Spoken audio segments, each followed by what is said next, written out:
She was humiliated, cast out and threatened with losing the child she was carrying. But fate turned the tables, and when that door opened, no one could have imagined the secret she held. Prepare yourself for a story of forbidden love, family betrayal, and a twist that will leave you absolutely breathless. Julia was living the most magical moment of her life. The night air still carried the scent of the white roses that decorated the garden. Her heart was pounding so hard she could feel the pulse in her neck at the tips of her fingers. After a childhood marked by abandonment, loneliness, and rejection, she finally felt like she had been embraced by happiness. It was as if the universe, after being silent for so long, had finally whispered in her ear that she deserved to be loved. Ethan's proposal had just happened. The ring was still shining on her finger, heavy, real, impossible to ignore. It wasn't just a symbol of love. It was proof that she had won. In that instant, Julia was no longer the forgotten girl from the orphanage, the one who spent entire nights listening to others cry for their families. She was no longer the young woman who sold flowers on street corners to survive, her hands cut by thorns and her feet aching from walking. Now she was engaged to the man she loved, the man who swore to love her above all else. But what should have been a night of celebration, of planning for the future, of smiles and hugs, quickly turned into a bitter nightmare. The sharp voice of Eleanor, Ethan's mother, echoed through the hall like a whip. The sound made everyone freeze. Even the waiters serving champagne stopped in their tracks. "Son, you are making a terrible mistake. This woman is not right for you. She's just an orphan, a florist with no last name, no history, no anything, a starving gold digger." The silence that followed was suffocating. Julia felt the air leave her lungs. Her hands turned cold despite the warmth of the evening. She couldn't answer, couldn't move a muscle. The engagement dress she wore, simple but beautiful, suddenly felt too heavy, too tight. And before she could recover from the impact, another voice, deeper, colder, and even more cruel, filled the room. "I think your mother is right, Ethan." Ethan turned slowly. Julia saw his jaw clench, his eyes flashing with the fury of someone carrying years of pent-up frustration. He faced his father, Arthur, his chest puffed with indignation. "You've both crossed the line," he said, each word landing like a thrown stone. "I am not a toy, a chess piece on the board of your vanity. How many times do I have to repeat it? I will not marry someone you've chosen for convenience. That isn't love, it's a bargain." He took a deep breath. Julia could see his chest rising and falling, his breathing rapid. "The women you introduced me to, one by one, were cold and self-serving, incapable of seeing me as a man. All they wanted was more money, more status, more power." Ethan then squeezed Julia's hand tightly, his fingers intertwined with hers forcefully, almost desperately, as if he wanted to protect her with his touch alone. "Julia didn't know who I was," he shouted, his voice echoing off the marble walls. "She fell in love with me when she thought I was just a gardener. That was the man she met. That was the man she loved, with no last name, no fortune, no facade." Eleanor burst into mocking laughter, the sound echoing like shattering glass. "My son, my sweet son, how can you be so naive? This girl with her sad little eyes and her sob story reeled you in perfectly, didn't she? Do you really think she didn't know? Wake up, Ethan. This isn't love, it's a plan, a well-executed con. Enough!" Ethan's voice thundered. "You don't know the woman standing by my side, and apparently you don't even know me. I'm tired of living under your empty expectations." Eleanor didn't back down. Her eyes gleamed with a malicious determination. "Arthur," she demanded, turning to her husband, "I want you to disinherit him. Take away his title as president of the company. If he insists on this farce, then let him pay the price for his mistakes." His father hesitated. He ran a hand over his forehead, leaving a trail of sweat. He took a deep breath and answered with regret. "Eleanor, you know I can't. My father left a will. Ethan inherited control of the company at his grandfather's direct request. It's all notarized, registered, witnessed. Not even I can change it, so we're stuck with this," she screamed, her face turning red. "We have to swallow this gutter snipe into our family." "Unfortunately, yes," Arthur murmured in defeat. Julia was frozen. The words, the insults, the looks of contempt, it was all like acid rain on her soul. Tears streamed down her face without permission, salty and hot. Her chest ached, as if it were being crushed by invisible hands. The bitter taste in her mouth, the lump in her throat. She wanted to run, to disappear, to become invisible again as she had been for so many years. But Ethan held her. He looked into her eyes with tenderness, wiped a tear from her face with his thumb. "Come with me," he whispered. "I won't let this destroy us." Without another word, he pulled her by the hand and the two of them left the mansion. Behind them, his parents' shout still echoed, distant, empty, like the sound of a nightmare that lingers when you wake up. Julia didn't know what the future held. She only knew that in that moment, even with her heart broken in 1,000 pieces, she was ready to fight for the love she had finally found. The silence inside the car was thick, almost solid. You could feel its weight in the air. The tension hung between Ethan and Julia like a heavy fog that clung to the skin. Ethan drove with his eyes fixed on the road, his hands gripping the steering wheel tight enough to make his knuckles white. His heart was racing, distraught, consumed by a rage he couldn't hide.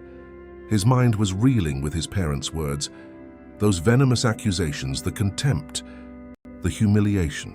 On the other side, Julia, still in shock, held his hand tightly whenever he let go of the wheel on a straightaway. She was trying to find some stability in the emotional storm. But there was no time for comfort, no space for sweet words or reconciliation. It all happened so fast. A truck suddenly appeared around a bend in the road, its high beams blinding everything. Ethan tried to swerve, yanking the wheel hard to the side. The car skidded, the sound of tires screaming against the asphalt. And just before the impact, Ethan turned his body with a protective, desperate instinct. With his arms, he wrapped himself around Julia, covering her completely, as if he could shield everything she represented with his own body. Love, hope, a future. The car collided violently with a large tree. The sound of twisting metal, of exploding glass mixed with the terrifying silence that followed. Darkness. Hours later, Julia woke up under the glare of cold hospital lights, the beeping of machines, the strong smell of antiseptic burning her nostrils, the crisp, rough white sheets against her skin. Everything was strange and terrifying. She felt pain all over her body, yes, but what hurt most was the gnawing uncertainty. "Where's Ethan?" she asked urgently, her voice trembling, almost unrecognizable. "How is he? Is he okay?" Tears were already streaming from her eyes when a nurse approached with a worried, almost pitiful look. "Calm down, miss. Please try to stay calm." "I need to see Ethan," she insisted, her desperation growing like a wave threatening to drown her. The nurse gently took her hand. Her fingers were cool, professional. "Julia, you need to calm down. Otherwise you could harm your baby." Julia froze. The world stopped spinning. "Baby?" she murmured in disbelief, the word feeling strange in her mouth. "Yes, you're pregnant," the nurse said with a practiced gentleness. "We just confirmed it in the tests. And it's crucial that you remain calm for the child's sake." The words hit her like a lightning bolt. Pregnant. She was pregnant with Ethan's child. Her heart clenched in a different way now. An unexpected, warm and terrifying joy mixed with the icy fear. But the desperation returned with even greater force, crushing any other emotion. "And Ethan, for God's sake, tell me how he is." "He's unconscious," the nurse replied, "but he's being cared for by the best specialists in the hospital. Right now, there's nothing you can do but pray. Just take care of yourself and your baby." Julia closed her eyes, trying to hold back the tears, but the pain was too strong. Memories began to flood her mind like a dam breaking. Sweet memories of a time when everything seemed simpler, lighter, more possible. The day she met Ethan was vivid, as if it had happened yesterday. She was at the flower shop where she worked, carefully arranging bouquets. The perfume of the flowers filled the air, sweet and cloying at the same time. She was humming a soft song, almost a whisper from her soul. Singing was the only thing that made her forget the world outside, the late bills, the loneliness, the tiny room she could barely afford. That's when he appeared. An elegant man in a dark suit standing in the doorway, as if time had frozen just to watch her. The sunlight behind him created an almost unreal silhouette. "Good afternoon. Do you happen to have rose seeds?" he asked with a shy smile that lit up his entire face. Julia looked at him strangely. His clothes didn't match the request. "Seeds to plant?" "Yes, I take care of a garden at a very wealthy lady's house." She glanced at his impeccable suit, the clearly expensive fabric, the perfect tailoring, and couldn't resist the question. "Since when do gardeners dress like that?" Ethan laughed, a little embarrassed, running a hand through his hair. "Oh, it's because I just came from a friend's wedding. I was the best man. I don't even know how I'm going to pay for this suit. I had to buy it on installments." She believed him. How could she not? He seemed so genuine, so simple, so different from all the men she knew. From that day on, Ethan became a regular at the flower shop. His smile began to make a home in her heart. Casual encounters turned into long conversations that stretched until sunset. Shy laughs gradually became full-bellied laughter. And finally love. A love that grew slowly, like the flowers she cared for. Only much later did he reveal his true identity. Ethan Sterling, president of the powerful Sterling Corporation. Julia wanted to run away in that moment. She was scared. Scared of not belonging to that glittering, cruel world, scared of getting hurt, of being discarded like a worthless object. But he convinced her that their love was stronger than any fortune. And she, innocent, believed him with all her heart. And now he was lying between life and death because of an accident caused by the scorn of his own family. Julia's crying was interrupted by a sharp voice, cold as winter ice. "Oh, so it's true. You're pregnant?" She slowly raised her eyes, her body already on alert, every muscle tensed. Standing before her, with her arms crossed and her eyes glittering with pure contempt, was Eleanor. The woman wore a strong, expensive perfume that invaded the room like a physical presence. Julia automatically brought her hands to her stomach, as if instinctively protecting the life growing inside her. "Mrs. Sterling," she murmured, her voice failing. Eleanor didn't answer. She took a step forward, her heels clicking sharply against the cold floor, and brutally snatched the pregnancy test results from Julia's hands. The paper made a dry sound as it was pulled away. "You are a miserable gold digger," she spat with hatred. "Did you think you could trap my son with a child? You are worthless. You're nothing but trash from the street." Julia felt her body tremble. She couldn't react. She was weak, vulnerable, her strength drained by the accident and the shock, but her eyes filled with tears and a courage she didn't know she had. "I never wanted anything from you. I just wanted to live this love in peace."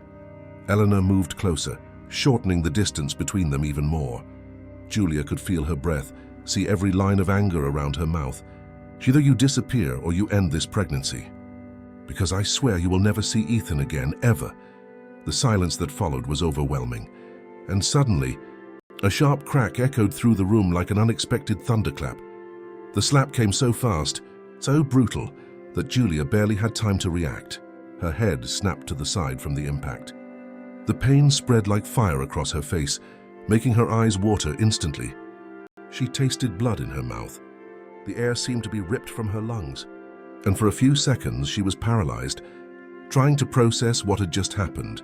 Before her stood Eleanor, the woman who was supposed to be her mother-in-law, but who now revealed herself as a nightmare in the flesh. Her face was twisted by a hatred so deep it seemed to have turned into pure venom. Her eyes were cold as steel, her lips trembling with rage, and the tone of her voice cut the air like sharp blades. "How dare you?" she screamed, every word laced with contempt. "How dare someone like you get pregnant with my son's child? You've already done enough damage to our family," she raged, moving even closer like a storm about to break. "Now you want to use this filthy child to tie Ethan down? Marry him? Never. You're delusional. I will never be a grandmother to a bastard, conceived by a cheap opportunist." Julia instinctively brought her hands to her womb, trying to protect herself with what little strength she had left. She took a step back, feeling trapped against the hospital bed. "No, you can't be so cruel. This baby is your grandchild. He carries the Sterling family blood." But Eleanor didn't even blink. Her face hardened even more, like stone turning to granite. "You are not qualified to bring a child of our lineage into this world. Your filthy blood does not deserve to mix with ours. You are just a distraction, a stain that Ethan will soon erase from his life." Julia felt the world spinning. The walls of the room seemed to be closing in. Tears streamed down her bruised face, mixed with shame, powerlessness, and a visceral fear. But inside her, a more powerful instinct was beginning to emerge. A mother's instinct. She straightened her body with difficulty, ignoring the pain, and spoke with a trembling but firm voice. "All right. I promise to disappear from Ethan's life. but she swallowed hard, her protective hands on her still flat stomach. "I will not kill my child. I will not commit that crime because of your hatred." Eleanor narrowed her eyes as if those words were a personal insult, an intolerable affront. She took a step forward, pointing a finger violently, her teeth clenched. "Didn't you understand? From this day forward, you no longer exist to Ethan. You will vanish, you will disappear as if you never existed. And if you ever dare to reappear, if I ever see your face again, I swear on everything that is sacred, you will regret it. You will regret the very day you were born." Julia could no longer stop the trembling in her hands. Every part of her body cried out for safety, for protection. She felt like a cornered animal about to be torn apart. She knew she had no choice, that here in this hospital where she should have been safe, there was no longer any room for her. She gathered her things with the haste that fear dictated. Her purse, a thin coat, her documents. She walked out through the corridors without looking back, her face swollen and bruised, her eyes blurred by tears. She went down the hospital stairs like a shadow, avoiding all contact, hiding from the light, from the world, from the pain. She had to escape. She had to protect this tiny life that was now all she had left. A child. Her child. Ethan's child. At the hospital entrance, the night wind blew strong and cold, as if it wanted to carry her away, to push her toward a new, uncertain destiny. Julia crossed her arms, hugging her womb, and whispered with a choked voice, "I will take care of you, my love. Even if I have to disappear from the world, I will protect you." And then, with a broken heart but more determined than ever before, Julia vanished into the darkness of the night. 3 days had passed since the tragedy. The sun, as if wanting to bring comfort, flooded the room with its golden rays, dancing on the silent walls of the hospital. The light created patterns on the clean floor, casting soft shadows. But Ethan was still unconscious, motionless, as if his soul were trapped in the moment it all happened. The gentle breeze that billowed the white curtains seemed to whisper the name that was stuck on his lips. Julia. That name that now pulsed silently in his chest, somewhere between love and pain. It was then, in an almost imperceptible moment, that the nurse saw Ethan's fingers move. First a slight tremor, almost unnoticeable. Then, like a miracle happening in slow motion, his eyes slowly opened. The light blinded him for a moment. His body ached all over. His mind was a whirlwind, but his heart knew exactly what it needed to ask. "Julia," he murmured, his voice weak, strained with effort. "Where is Julia?" "Sir, please try not to move. I'll call the doctor," the nurse said, rushing out of the room, her footsteps echoing down the hall. Minutes later, the doctor hurried in, bringing with him an air of professional relief. "Ethan, you're out of danger. You're finally back," he said with a slight, controlled smile. But Ethan wasn't listening anymore. His heart was beating in a desperate rhythm, searching for answers no one was giving him. "Where is Julia? Is she okay? Where is she? Why won't anyone answer me?" The door opened again, revealing the imposing figure of Eleanor. Her eyes filled with tears as soon as she saw her son awake, but there was something in her gaze, something that hid more than it revealed. A shadow of guilt, perhaps, or perhaps satisfaction. "Thank God, my son, you're awake," she said, walking toward him with her arms outstretched, her voice trembling with rehearsed emotion. Ethan held his mother's hand, but his eyes were pleading, distressed, almost childlike. "Mom, please, where is Julia? How is she? Is she okay? Why won't anyone tell me anything?" Eleanor took a deep breath, as if she had been rehearsing for days the cold words that were about to come out. "Ethan, listen, forget that woman. She wasn't who you thought she was.